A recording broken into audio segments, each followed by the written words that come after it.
So புதுச்சேரியில் தேர்தல் வேகம்லாம் படு வேகமாக போயிட்டுருக்கு. தமிழ்நாடை விட முன்கூட்டியே அங்கே தேர்தல் வருது.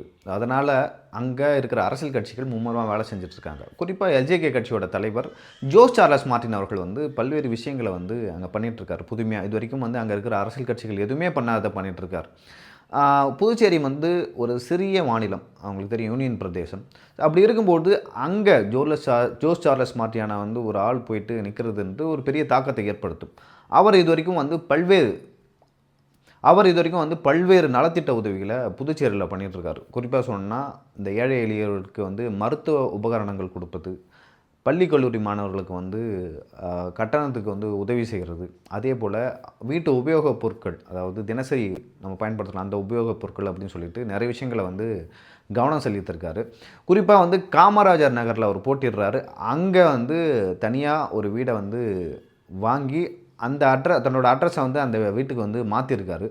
தேர்தல் முடிந்த பிறகு வந்து அங்கேயே முழுமையாக குடியேறப் போவதாக தகவல்கள் வருகின்றன. இதெல்லாம் எதை காட்டுதுன்னா, நான் வந்து ஒரு முழுமையான அரசியல்வாதியாக மாறிட்டேன்.